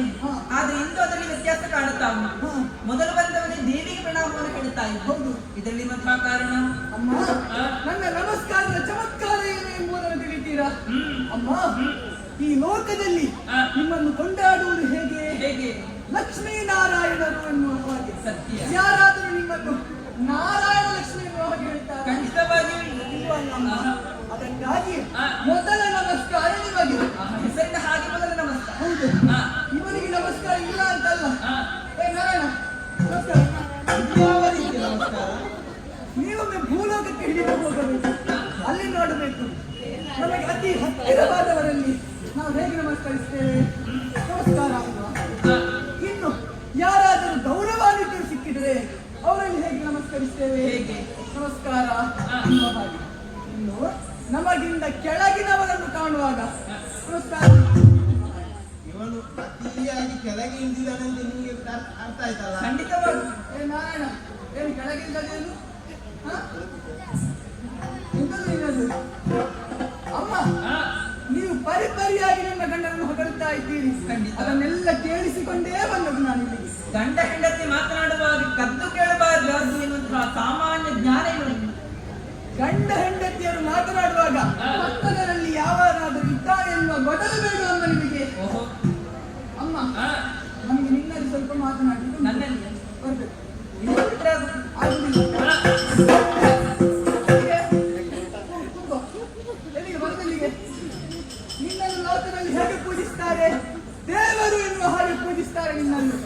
ದೇವರ ಹಾಗೆ ಸುಮ್ಮನೆ ಕುಳಿತುಕೊಳ್ಳಬೇಕು. ಅಮ್ಮನಲ್ಲಿ ಮಾತನಾಡಲಿಕ್ಕೆ ಉಂಟು. ದೇವರು ಅಂತ ನಿನ್ನ ಬಾಯಾರೆ ನೀನೇ ಹೇಳಿದೆ. ದೇವರನ್ನು ಪೂಜಿಸುವುದು ಒಂದು ಧರ್ಮವೇ ತಾನೆ? ಹೌದು. ನೀನು ಪೂಜಿಸಿದ ಧರ್ಮ ಈಗ ನನಗೆ ತಿಳಿಯುತ್ತಲ್ಲ. ಹಾ, ಭೂಲೋಕ ನೀನೇ ಹೇಳಿದ ಹಾಗೆ ಹಾ. ಭೂಲೋಕದಲ್ಲಿ ಇಳಿದು ನೋಡಿದಾಗ ಹಾ, ದೇವರ ಕೋಣೆಯಿಂದ ಹಾ.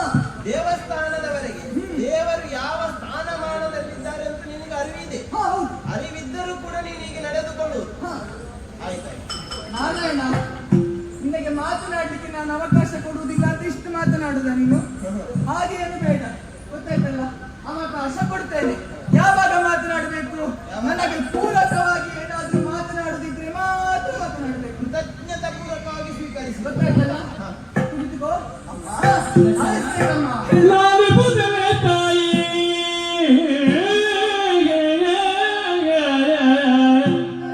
ಎಲ್ಲರಿಗೆ ಯಾನುವುದೇ ಲಕ್ಷ್ಮೀ ದೇವಿ.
ಕೊಂಡಾಡ್ತಾರೆ ಗೊತ್ತುಂಟಾ? ಹೇಗೆ? ಭಾಗ್ಯದ ಲಕ್ಷ್ಮಿ ಬಾರಮ್ಮ ಎನ್ನುವ ಹಾಗೆ ಹೇಳ್ತಾರೆ. ಸಂಪತ್ತಿನ ಅಧಿದೇವತೆ ಅಲ್ವೇನ? ಹೌದು. ಆ. ಆದರೆ ಯಾವನಾದರೂ ಒಬ್ಬನು ಭಾಗ್ಯದ ಲಕ್ಷ್ಮಿ ಹೋಗಮ್ಮ ಎನ್ನುವ ಹಾಗೆ ಹೇಳ್ತಾನ? ಬರುವಂತಹ ಲಕ್ಷ್ಮಿಯನ್ನು ಯಾರಾದ್ರೂ ಮತ್ತೆ ಹಿಂದಕ್ಕೆ ಕಳಿಸುವ ಹಾಗೆ ಉಂಟು? ಇಲ್ಲವಲ್ಲ. ಆ. ಅಂತಹ ಲಕ್ಷ್ಮಿಗೆ ಇಂದು ಯಾಕೋ ಸರಸ್ವತಿ ದೇವಿಯ ಕೊರತೆ ಆಯ್ತೆ ಎನ್ನುವ ಹಾಗೆ ಭಾಸವಾಗುತ್ತಾ ಇದೆ. ಮಾತಿನ ತಾತ್ಪರ್ಯ? ಇಲ್ಲದೆ ಇದ್ರೆ ಅವಳಿಗೆ ಬ್ರಹ್ಮನ ಮತ ಏರಿದೆ ಎನ್ನುವುದು ನನಗೆ ಅರ್ಥವಾಗುತ್ತಾ ಇದೆ. ಆಹಾ. ಯಾಕೆ ಗೊತ್ತುಂಟಾ? ಯಾಕೆ? ಇಲ್ಲದೆ ಇದ್ರೆ ನಿಮ್ಮ ಗಂಡನನ್ನು ಹಾಗೆ ಹೊಗಳುತ್ತೀರಿ, ಹೀಗೆ ಹೊಗಳುತ್ತೀರಿ. ಇಲ್ಲಿ ವಿಷಯ ಏನಾದದ್ದು ಗೊತ್ತುಂಟಾ ಅಮ್ಮ? ಏನು? ಯಾರ್ಯಾರೋ ದುಡಿಯುವುದು, ಅದರ ಸಂಪಾದನೆಯನ್ನು ಇನ್ಯಾರ್ಯಾರು ಪಡಕೊಳ್ಳುವುದು. ಹೀಗೆ ಮಾಡುವಾಗ ಆ ದುಡಿದ ಮನಕ್ಕೆ ಎಷ್ಟು ನೋವಾಗ್ಲಿಕ್ಕಿಲ್ಲ ಅಮ್ಮ? ನೀವೇ ಹೇಳಿ ಅಮ್ಮ. ಇದು ಯಾರಿಗೆ ಬೇಸರ ಆಗೋದು ಗೊತ್ತುಂಟಾ? ಯಾರಿಗೆ? ಯಾಕೆ ಬೇಸರ ಆಗೋದು ಗೊತ್ತುಂಟಾ ಅಮ್ಮ? ಯಾಕೆ? ನನಗೆ ಬೇಸರ ಆಗೋದು ಯಾಕೆ ಗೊತ್ತುಂಟಾ?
ಇವರನ್ನು ಕೊಂದಿದ್ದಾರೆ.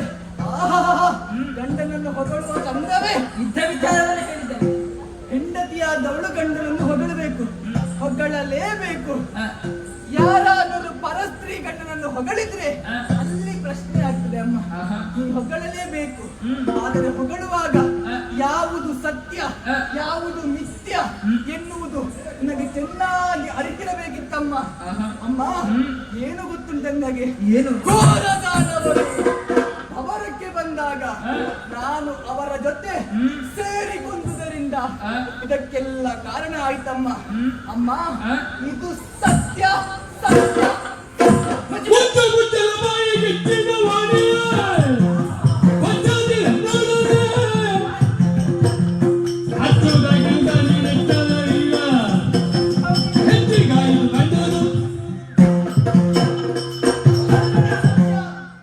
ಒಂದು ಮಾತು ಬಿಚ್ಚಿದರೆ ಜಾಗ್ರತೆ. ಏಕಮ್ಮ ನನ್ನವರ ಕಿರು ಬೆರಳಿನಲ್ಲಿ ಇದ್ದವರೇನು ಏಕಾಏಕಿ ರೂಪಾಂತರಗೊಂಡು ಹೌದು ಕಣ್ಣ ಮುಂಭಾಗದಲ್ಲಿ ನಿಂತಿದ್ದೀಯ. ಬಂದವರು ನನ್ನವರಿಗೆ ಒಂದಿಷ್ಟು ಮರ್ಯಾದೆಯನ್ನು ಕೊಡ್ತಾ ಮರ್ಯಾದೆ ಯಾಕೆ ಕೊಡ್ಬೇಕು? ಇದ್ರೆಲ್ಲ ಕೊಡ್ಬೇಕು. ಹೇಳಿದ ವಿಚಾರವನ್ನು ಸರಿಯಾಗಿ ಕಿವಿಟ್ಟು ಕೇಳು. ಯಾಕೆ? ಇನ್ನು ಒಂದು ಮಾತು ನನ್ನವರ ಬಗ್ಗೆ ತೆಗಳಿ ಕೇಳಿದೆಯೋ ಪರಿಣಾಮ ನೆಟ್ಟಾಗಿರುವುದಿಲ್ಲ, ಸುಮ್ಮನಿರಬೇಕು. ಈಗ ನಾನು ಹೇಳ್ತೇನೆ, ನನ್ನವರ ಪ್ರತಿ ಕಾರ್ಯದಲ್ಲಿದ್ದೆ ಎನ್ನುವ ಹಾಗೆ ನಾನೊಂದೊಂದು ಪ್ರಶ್ನೆಯನ್ನು ಕೇಳ್ತಾ ಹೋಗ್ತೇನೆ. ಪ್ರಶ್ನೆ ಕೇಳ್ತೀಯಾ? ಮತ್ತೆ ಎಷ್ಟು ಪ್ರಶ್ನೆ ಉಂಟು? ಹೇಳುವುದಕ್ಕೆ ಉತ್ತರ ಕೊಡು. ನನ್ನವರು ಅವತಾರಗಳೆತ್ತಿದ್ದಾರೆ. ಅವತಾರದ ಪ್ರಶ್ನೆ ನಾರಾಯಣ ತಗೊಂಡಿರಾ? ಅವಳು ಸ್ವಲ್ಪ ಲೆಕ್ಕ ಹೇಳ್ತಾಳೆ. ಈಗ ಒಂದೊಂದೇ ಲೆಕ್ಕನ ಬಿಟ್ಟುಕೊಳ್ಳಬೇಕು ಆಯ್ತಾ? ನನಗೊಂದೊಂದು ಮತ್ತೆ ಹೋಗ್ಲಿಕ್ಕೆ ಸಾಧ್ಯತೆ ಗೊತ್ತಾಯ್ತಲ್ಲ? ಅಮ್ಮ ಹೇಳಿ. ಮೊದಲನೆಯ ಪ್ರಶ್ನೆ. ಒಂದನೇ ಪ್ರಶ್ನೆ. ಮತ್ಸ್ಯ ನನ್ನವರು ಮತ್ಸ್ಯಾವತಾರವನ್ನು ತಾಳಿ ತಮಾಸುರನನ್ನು ವಧಿಸುವಂತಹ ಕಾಲಕ್ಕೆ ನೀನು ಎಲ್ಲಿದ್ದೆ? ಒಂದನೇ ಪ್ರಶ್ನೆ ಮತ್ಸ್ಯ. ಎರಡನೇ ಪ್ರಶ್ನೆ. ಎರಡನೆಯದ್ದು ಮಂದರಾತ್ರಿಯನ್ನು ಎತ್ತಿ ನಿಲ್ಲಿಸುವಂತಹ ಕಾಲಕ್ಕೆ ಕೂರ್ಮಾವತಾರವನ್ನು ತಾಳಿದವರು ನನ್ನವರು. ಆಗ ನೀನೆಲ್ಲಿದ್ದೆ? ಎರಡನೇ ಪ್ರಶ್ನೆ. ಕೂರ್ಮ ಕೂರ್ಮ.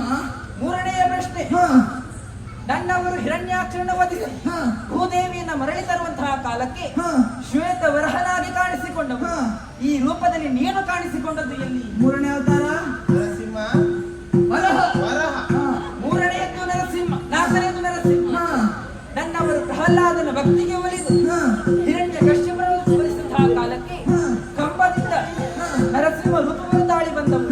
ಆಗ ನಿನ್ನ ದರ್ಶನ ಇಲ್ಲಿ ಆಯಿತು. ನಾಲ್ಕನೇ ಪ್ರಶ್ನೆ. ನರಸಿಂಹ ಈಗ ನರಸಿಂಹ. ಐದನೆಯ ಪ್ರಶ್ನೆ. ಧರೆಯಲ್ಲಿ ಮಧಾಂಧನಾಗಿ ಮೆರೆದಂತಹ ಬಳಿ ಚಕ್ರವರ್ತಿಯ ಹುಟ್ಟಡಗಿಸುವುದಕ್ಕೆ ಬೇಕಾದ ಬಾಲ ವಾಮನನಾಗಿ ಭೂಲೋಕಕ್ಕೆ ಹೋದವರು ನನ್ನವರು. ಆ ಕಾಲಕ್ಕೆ ಆ ಬಾಲ ವಟುವಿನಲ್ಲಿ ನೀನು ಕಾಣಿಸಿಕೊಂಡದ್ದು ಎಲ್ಲಿ? ಅಮ್ಮ ಪ್ರಶ್ನೆ ಮುಗೀತಾ? ಇಲ್ಲಿಗೆ ಮುಕ್ತಾಯವಾಯಿತು. ಅಮ್ಮ 5 ಪ್ರಶ್ನೆ ಕೇಳಿದಿ. ಈಗ ಒಂದೊಂದಕ್ಕೆ ಉತ್ತರಿಸುವುದಾ ಅಥವಾ ಪೂರ್ತಿಯಾಗಿ ಒಟ್ಟಿಗೆ ಉತ್ತರಿಸುವುದಾ? ಉತ್ತರ ಆಗಿದೆ. ನಾನು ಕೂತ್ಕೊಳ್ಬೋದಾ? ಕೂತ್ಕೊಳ್ತೀಯಾ? ಮತ್ತೆ ಕೇಳುವಾಗ ಹೇಳ್ಬೇಕು. ಏನು ಹೇಗಾಯ್ತಮ್ಮ? ಒಂದೊಂದಕ್ಕೆ ಉತ್ತರವನ್ನು ಕೊಡು. ಒಂದೊಂದಕ್ಕೆ ಎಲ್ಲಿಂದ ಶುರು ಮಾಡಲಿ? ಮೊದಲನೆಯದು ಮತ್ಸ್ಯಾವತಾರ. ಮತ್ಸ್ಯ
ನಾನು ಬರ್ಬೇಕಾ ಕೂತ್ಕೊಳ್ಬೇಕು? ನೀ ಕೂತ್ಕೋ, ಅಲ್ಲಿಂದ ಹೇಳಿದ್ರೆ ಸಾಕು.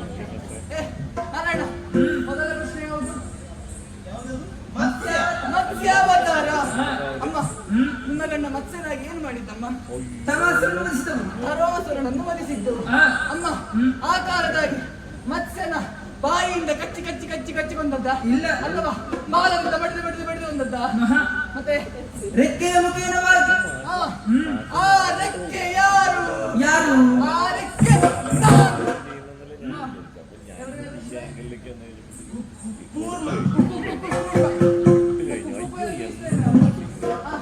ಕೂರ್ಮಾವತಾರ. ಕೂರ್ಮಾವತಾರವನ್ನು ತಾಳಿ ಏನ್ ಮಾಡಿದ್ದು? ಮಂದರಾತ್ರಿಯಲ್ಲಿ ತಿಳಿಸಿದ ಮಂದರಾತ್ರಿಯಲ್ಲಿ ಎತ್ತಿ ಇಳಿಸಿದ್ದು. ಹೇಗೆ ಎತ್ತಿದ್ದು? ಕೈಯಿಂದ ಎತ್ತಿದ್ದ, ಕಾಲಿನಿಂದ ಎತ್ತಿದ್ದ? ಚಿಪ್ಪಿನ ಮುಖೇನವಾಗಿ. ಚಿಪ್ಪಿನ ಮುಖೇನವಾಗಿ ಎತ್ತದ್ದು. ಆ ಚಿಪ್ಪು ಯಾರು? ಯಾರು? ಆ ಚಿಪ್ಪು ನಾನು. ನೀನು ಚಿಪ್ಪು. ವರಾಹ. ವರಾಹ, ಆಗ ತಪ್ಪಿತಲ್ಲ. ಮೂರನೇ ಪ್ರಶ್ನೆ ವರಾಹ. ವರಾಹ ಏನ್ ಮಾಡಿದ್ದು? ವರಹ ಭೂದೇವಿಯನ್ನು ಕರೆತರುವುದಕ್ಕೆ ಬೇಕಾ ಹಿರಣ್ಯಾಕ್ಷರನ್ನು ವಧಿಸಿದ. ಹಿರಣ್ಯಾಕ್ಷರನ್ನು ವಧಿಸಿದ್ದು. ಹೇಗೆ ವಧಿಸಿದ್ದು? ಬುದ್ಧಿ ವಧಿಸಿದ್ದ, ಒದ್ದು ವಧಿಸಿದ್ದ? ದಾಳಿಯ ಮುಖೇನವಾಗಿ ದಾಡೆಯ ಮುಖೇನವಾಗಿ ತಿವಿದು ಕೊಂದದ್ದು. ಆ ದಾಡೆ ಯಾರು? ಯಾರು? ಆ ದಾಡೆ ನಾನು. ನೀನು ಅಲ್ಲಿ ಹೌದು. ನರಸಿಂಹ. ನರಸಿಂಹಾವತಾರ. ಹೇಗೆ? ಹಿರಣ್ಯಕಶ್ಯಪನನ್ನ ಹೊಸ್ತಿಲಲ್ಲಿ ನಿಂತು ಸೀಳಿಕೊಂಡವನು. ಹಗಲು ಅಲ್ಲ, ರಾತ್ರಿಯೂ ಅಲ್ಲ. ನಿಜ. ನಖದ ಮೂಲಕ ಬಡಿದು ಕೊಂದದ್ದು. ನಕನಕ. ನಖದ ಮೂಲಕವಾಗಿ ಸೀಳಿ ಕೊಂದದ್ದು. ಸತ್ಯ. ಆ ನಖ ಯಾರು? ಯಾರು? ಆ ನಖ ನಾನು. ನೀನು ಇನ್ನು ಕೊನೆಯ ಪ್ರಶ್ನೆ. ಬಲಿವಾಮನನಾಗಿ ಪಟುವಾಮನನಾಗಿ ಬಲಿಚಕ್ರವರ್ತಿಯನ್ನು ಪಾತಾಳಕ್ಕೆ ತಳ್ಳಿಸು. ಯಾವುದರ ಮೂಲಕವಾಗಿ ಪಾದ ತಳ್ಳಿಸು? ಮುಖೇನವಾಗಿ. ಪಾದದ ಮುಖೇನವಾಗಿ. ಆ ಪಾದ ಯಾರು? ಯಾರು? ಆ ಪಾದ ನಾನು. ನೀನು ಮತ್ತೆ ಸುಮ್ಮನೆ ಸುಮ್ಮನೆ ಯಾರನ್ನ ಹೊಗಳುವುದಲ್ಲ. ಬರೇ ದಂಡ, ಯಾವುದಕ್ಕೂ ಸಾಲಿಗಿಲ್ಲ ಅವನು. ನಿಲ್ಲಿಸಿ ನಿಲ್ಲಿಸಿ. ಸಹಜಬಹುದೇವಾನೇನೆಲ್ಲದ ಪರಾಕ್ರಮಿಯೇ ಭುವನ ಮೂರರೊಳಿಗದಿ ತುರ ಅಗುರನೋಡೋ ಬರೆಗಿದ ಬಗುದೋ ಭಗವನ ನಿನಗೆ ಸಗಜಬಹುದೋ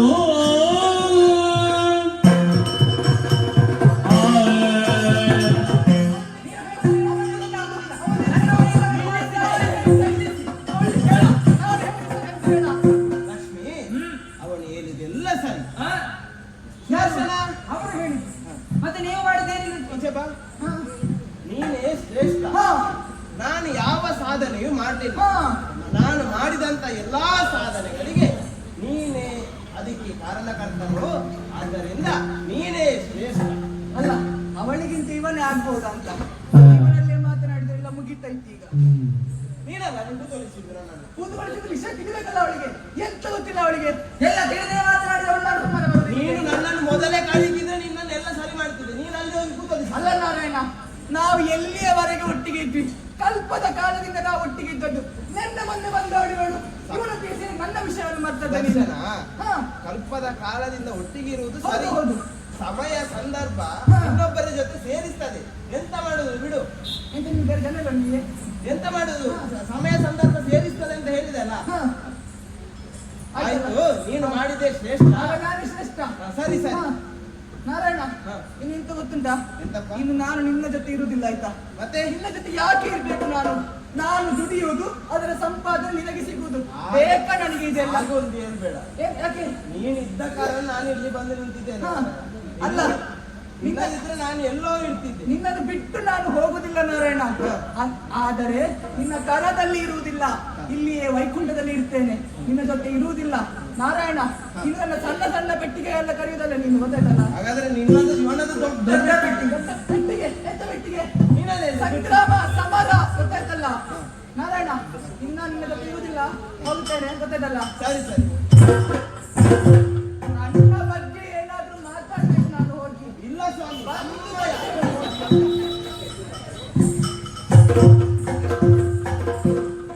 ಸ್ವಾಮಿ ಹೋದಲ್ಲ.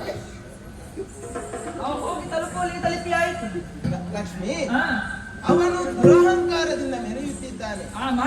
ಹೇಳಿದಂತಹ ಮಾತನ್ನು ಕೇಳುವಾಗಲೇ ಆಶ್ಚರ್ಯವಾಗುತ್ತಾ ಉಂಟು. ಅಹಂಕಾರಕ್ಕೆ ತಕ್ಕದಾದಂತಹ ಮದ್ದನ್ನು ನೀಡಲೇಬೇಕು. ನಿಜ. ಆದರೆ ಸಮಯ ಸಂದರ್ಭ ಎಲ್ಲವನ್ನು ಸರಿಪಡಿಸುತ್ತದೆ. ಅವನು ಈಗ ತನ್ನಿಂದಲೇ ತಾನು ಎನ್ನುವಂತಹ ಅಹಂಕಾರದಿಂದ ಅಹಂಭಾವದಿಂದ ಮೆರೆಯುತ್ತಾ ಇದ್ದಾನೆ. ಅದಕ್ಕೆ ತಕ್ಕ ಸಾಕ್ಷಿಯನ್ನು ಸಂದರ್ಭೋಚಿತವಾಗಿ ನೀಡುವವನು ನಾನಿದ್ದೇನೆ. ಆದರೆ ನೀನು ತೊಡಗಿ ಹೋಗಿದ್ದೀಯಲ್ಲೋ, ಸ್ವಲ್ಪ ವಿಶ್ರಾಂತಿಯನ್ನು ಪಡೆದು. ಜಯ ನಮೋ ನಾರಾಯಣ ಭವಯ ಹರಣ ಹರಿತ ನಿವಾರಣ ಜಯ ನಮೋ ನಾರಾಯಣ. ನೀನೇ ರಕ್ಷಿಸಬೇಕಯ್ಯ, ಕಷ್ಟ ಬಂದಿದೆಯ್ಯ, ಕಷ್ಟ ಬಂದಿದೆ. ಆನನವು ಗಳಿಯುವುದು ನಿನಗಿಂದೇನು ಹಾದಿಗಳೊದಗಿದೆಯೇ ನಿಧಾನಿದರೆ ನುಡಿಯಲು ಹರಿಯುವುದು ನುಡಿದ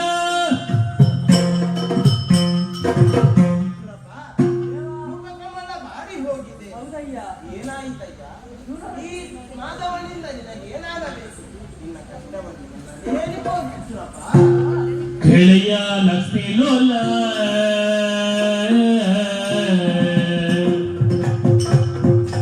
ದೇವತೆಗಳ ಕೇಳುವಿ ಕಟ್ಟಗಳ ಕುಳ ಶತ್ರು ಪ್ರಸೋದನದು ಆ ಬಾಳಮಿತ್ರನ ಬರಬಲದು ಮೇಲು ಲೋಕಕ್ಕೆ ದಾಳಿಗೈದುದ ಸೋಲಿನ ಆಡಿದ ನಮ್ಮ ನೋವು ಗೆಳೆಯ ಲಕ್ಷ್ಮೀ ಲೋಲ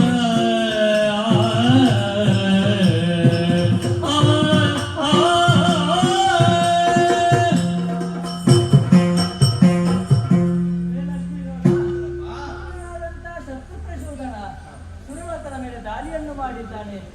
ನಾವು ಕಂಕಲಾಗಿದ್ದೇವೆ. ಆತನಿಂದ ಸೋತು ಎಲ್ಲೆಲ್ಲೋ ಅಲೆದಾಡುವಂತಾಗಿದೆ. ನೀನೇ ರಕ್ಷಿಸಬೇಕು. ಎಲೆಯ ಸುರ. ಎಳಿರೈ ಗುಜ ಪಾಲನಲ್ಲಿ ನಜರೇಡಿ ನೀವಯ್ಯದಿದೆ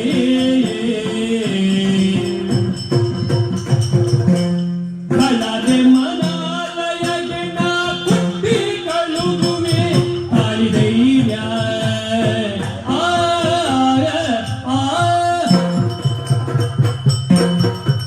ಸುರಪಾಲ, ದೇವ, ನಿನ್ನ ಕಷ್ಟವನ್ನು ನನ್ನೊಟ್ಟಿಗೆ ಹೇಳಿಕೊಂಡಿದ್ದಿ. ಹಾ, ಚಿಂತಿಸಬೇಡ. ಆ ಗುರುವನ್ನು ಒದಗಿಸಿಕೊಡುತ್ತೇನೆ. ಅಲ್ಲಿವರೆಗೆ ನೀನು ವೈಕುಂಠದಲ್ಲೇ ಇರೋ. ಹಾಗೆ ಆಗಿ ಪ್ರಭು.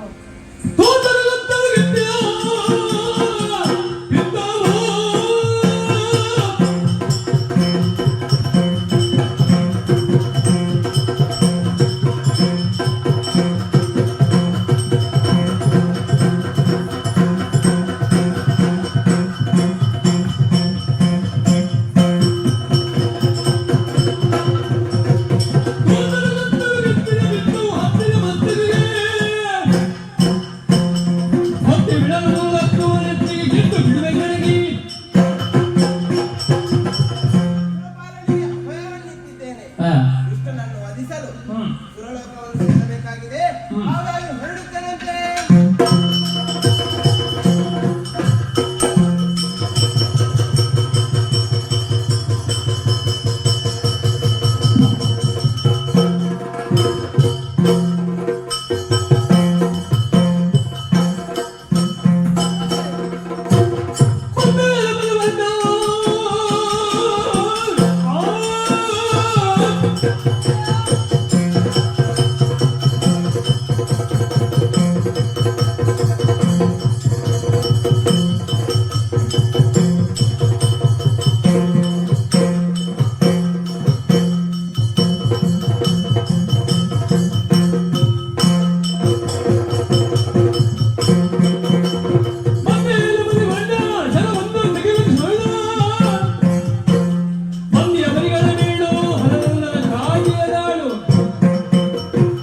ಹೇಳ. ನೀನು ಸಿಗಬೇಕಂತ ಕಾದುಕೊಂಡಿದ್ದೆ. ಓಹೋ. ಸಿಕ್ಕಿದೀಯಾ?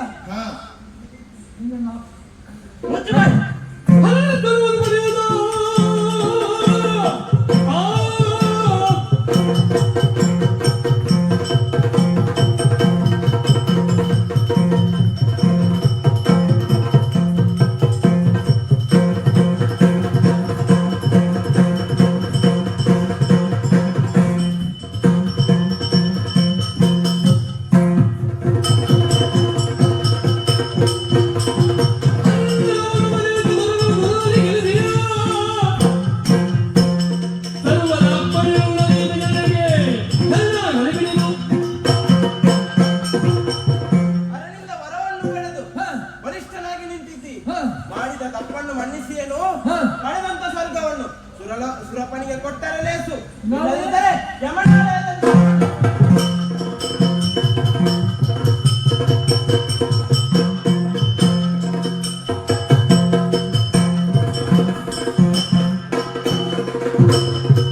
ನೋಡುವ ಮತ್ತೊಮ್ಮೆ.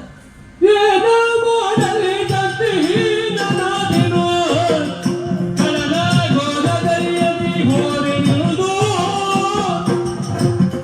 ಮಾನವೆಲ್ಲವೂ ಹೋಯ್ತು ಮಾನವಲ್ಲನು ಮಜದಾನಿತ್ತು ಹಾನಿಯೋ ಜಗಗೆ.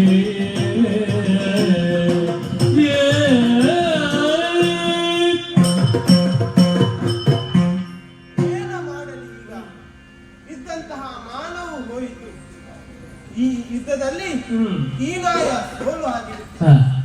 ಇದಕ್ಕೆ ಕಾರಣ ಒಂದೇ, ಸುದರ್ಶನನನ್ನು ನಾನು ಯುದ್ಧದ ಸಂದರ್ಭದಲ್ಲಿ ಕರೆದುಕೊಂಡು ಹೋಗಲಿಲ್ಲ. ಆದರೆ ಏನು ಮಾಡುವುದಯ್ಯ, ಅಲ್ಲಿ ಪೆಟ್ಟು ತಿಂದವ ಇಲ್ಲಿವರೆಗೂ ಓಡಿಕೊಂಡು ಬಂದಿದ್ದೇನೆ, ಇಲ್ಲಲೇ ಇಲ್ಲ. ಏನು ಮಾಡಲಿ?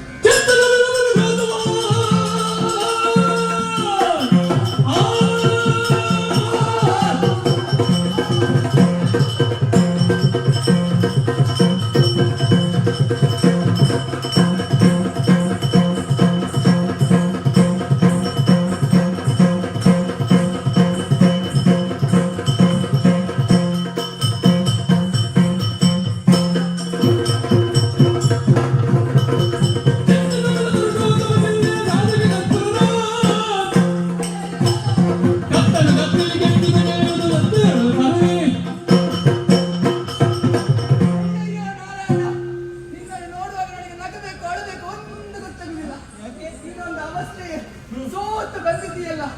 ನಾನು ವೈಕುಂಠದಲ್ಲಿ ಇದ್ದುಕೊಂಡು ವೈಕುಂಠದವರೇ ನನಗೆ ಸೋತು ಹೋದರೆ ನನ್ನ ಮರ್ಯಾದೆ ಹೋದ ಹಾಗೆ ಅಲ್ಲ, ನಿನ್ನದೊಂದು ಜನ್ಮವೇ. ಎಂತ ಮಾಡುದು ಈಗ? ಮರ್ಯಾದೆ ಉಳಿಸ್ಬೇಕಲ್ಲ. ಶತ್ರು ಪ್ರತಿಗಳನ್ನು ಎದುರಿಸಬೇಕೋಸ್ಕರ ನಾನು ಹೋಗ್ತೇನೆ. ನನ್ನದೊಂದು ಆಶೀರ್ವಾದ. ಆಶೀರ್ವಾದ ಪೆಟ್ಟು ತಿಂದು ಬಂದವನ ಆಶೀರ್ವಾದ ನನಗೆ. ನಾನು ಸಾಯ್ತೇನೆ ನನಗೆ ಆಶೀರ್ವಾದ ಇನ್ನಾದ್ರು. ಹೋಗು, ಹೋಗು, ಹೊಡೆ ಹೋಗು.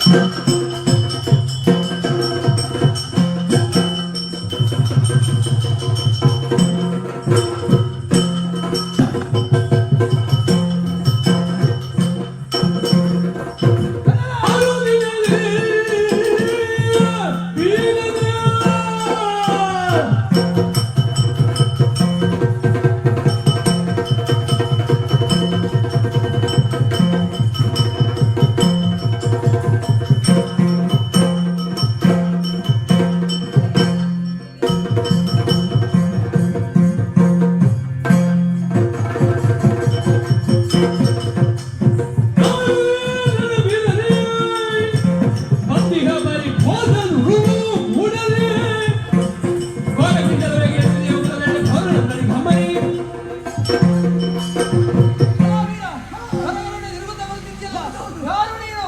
ನನಗೂ ನಿನಗೂ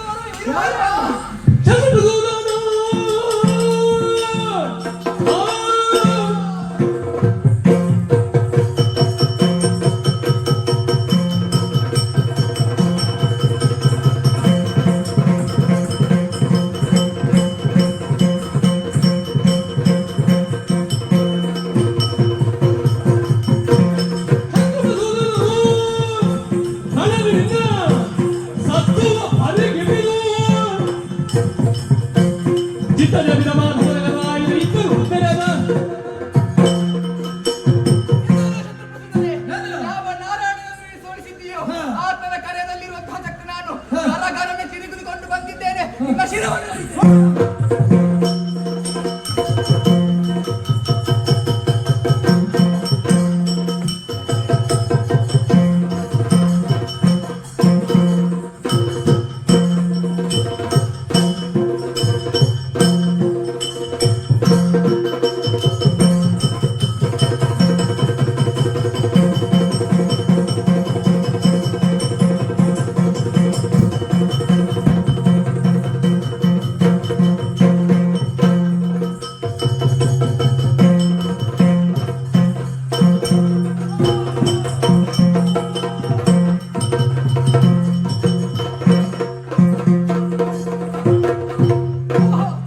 ನನಗೊಂದು ಸಣ್ಣ ಸಂಶಯ ಇತ್ತು.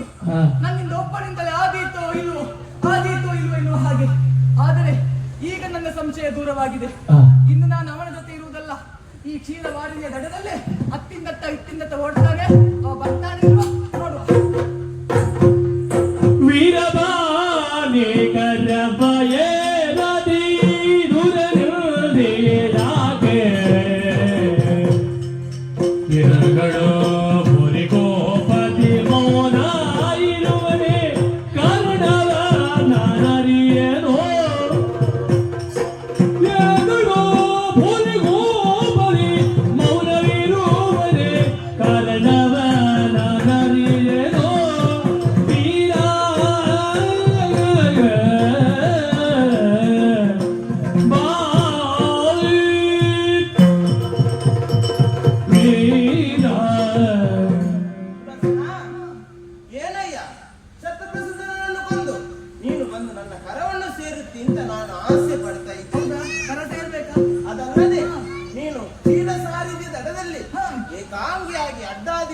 ಓಡಾಡುತ್ತಿದ್ದಿ. ಹೌದು. ನನ್ನಿಂದ ಏನಾಯಿತಯ್ಯ? ಅಯ್ಯ ಇನ್ನೊಂದು ಹೇಳ್ಬೇಕು ನನಗೆ ಏನಂತ ಮಲಗಿ ತೇಲುವ ಕಾಲ ಆಲದೆಲೆಗಳು ಮಲಗಿ ತೇಲುವ ಕಾಲ ಮಧುಗೈದವರು ಜನಿಸುತ್ತ ನಾಳಿಗೋಧವರನ್ನು ಬೀಳಿ ಹಲಗೆಲವು ಕಾಳಗವ ಎಸಗುತ್ತ ಅವರಲ್ಲಿ ಸೋಲುಗೆಯ ಪಾಲಿಗಂಡರಲ್ಲೋ ಮೇಲೆಯಲ್ಲನು ಕಡುಗೆ ನಾನವರನ್ನು ತರಿದಿಗೆನೋ ಹರಿದಿಗೆನೋ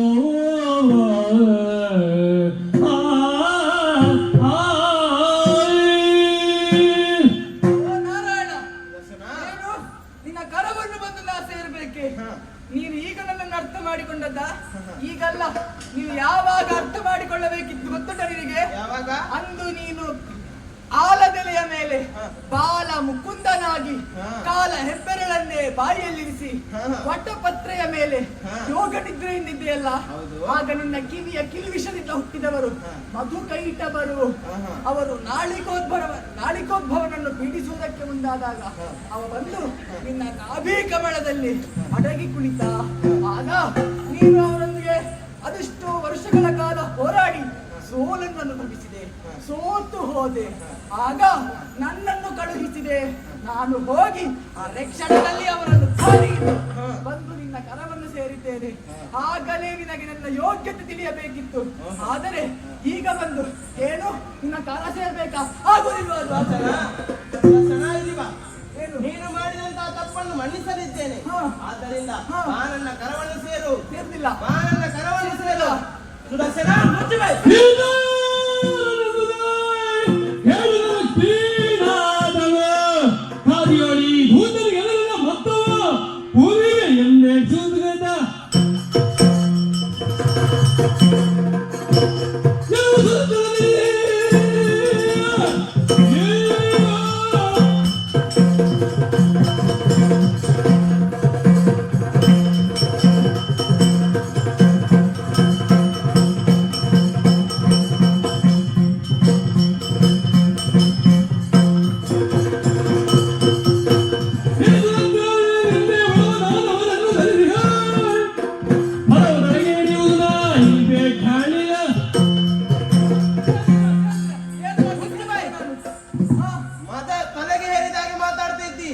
ನೀನು ಮಾಡಿದ್ದೆಲ್ಲವನ್ನು ಸಹಿಸಿಕೊಂಡು ಬಂದಿದ್ದೇನೆ.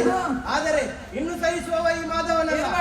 ನೀನು ಮಾಡಿದಂತಹ ತಪ್ಪಿಗೆ ನೀನು ಭೂಲೋಕದಲ್ಲಿ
ಹಾಗೆ ಸ್ವಾಮಿ.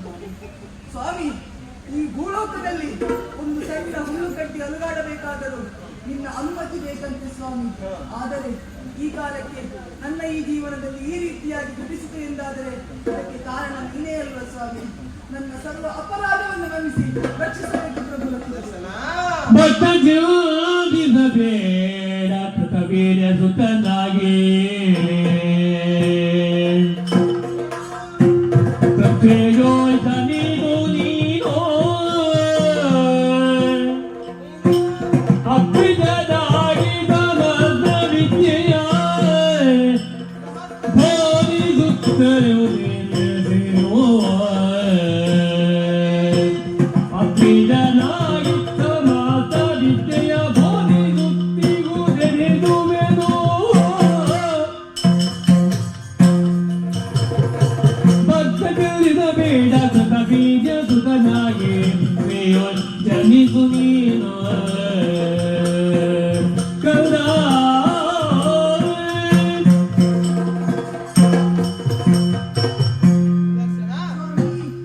ಮಾಧವನಾಗಿ ನೀನು ಮಾಡಿದಂತಹ ತಪ್ಪನ್ನೆಲ್ಲ ಮನ್ನಿಸುತ್ತಾ ಬಂದೆ. ಆದರೆ ಈ ಸಂದರ್ಭದಲ್ಲಿ ನಾನೊಂದು ನಾಟಕವನ್ನು ಮಾಡಬೇಕಾದಿತ್ತು. ಏನಂತೇಳಿದ್ರೆ ಶತ್ರುಘ್ನಸೂದನನ್ನು ವಧಿಸುವವರೆಗಿನ ಅದು ಯಾವುದು ನಾಟಕವಲ್ಲ. ಅದರ ನಂತರದಲ್ಲಿ ನಾನು ಮಾಡಿರುವಂತದ್ದು ಯಾವುದು ನಾಟಕವಲ್ಲ. ಅದರ ಮೊದಲೇ ನೀನು ಆಡಿದಂತಹ ಮಾತುಗಳು, ನಾನು ಅದಕ್ಕೆ ಪ್ರತಿಕ್ರಿಯಿಸಿದ ರೀತಿಯ ಮಾತುಗಳು ಎಲ್ಲವೂ ನಾಟಕವಾಗಿತ್ತು. ಅದಕ್ಕೆ ಅಲ್ಲವೇ ನೀನೇ ಹೇಳಿದೆಯಲ್ಲವೇ, ಅದಕ್ಕೆ ನನ್ನನ್ನು ಹಾಗೆಂತ ಕರೆಯುವುದು. ಆದರೆ ನೀನು ಮಾಡಿದಂತಹ ತಪ್ಪು ಒಂದೆರಡಲ್ಲ.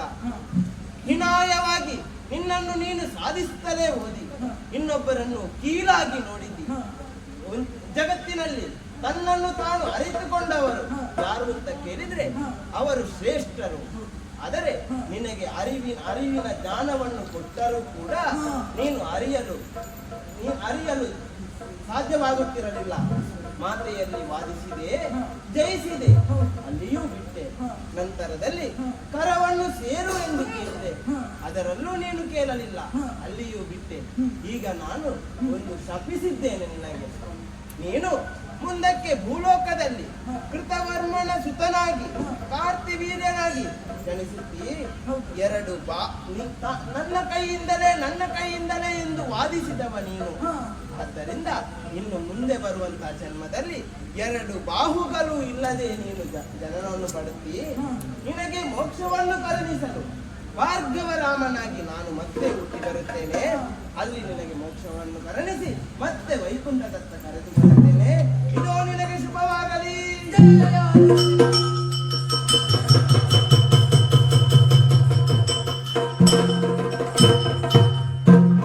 ಇದುವರೆಗೆ ನಮ್ಮನ್ನು ಹಾಡಿದವರಿಗೂ ನಾವು ನಂಬಿಕೊಂಡು ಬಂದಂತಹ ದೇವರು ಆಯುಷ್ ಆರೋಗ್ಯ ಸುಖ ಸಂಪತ್ತನ್ನು ನೀಡಲೆಂದು ಸಭಿಕರಲ್ಲಿ ಮಂಗಳಗೀತೆಯನ್ನಾಡಲು ಅಪ್ಪನೆಯನ್ನು ಕೇಳುತ್ತಿದ್ದೇನೆ.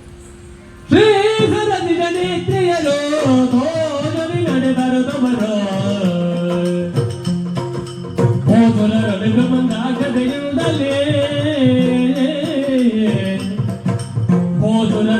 ಮಂದಾಗದೆಯುವುದರಲ್ಲಿ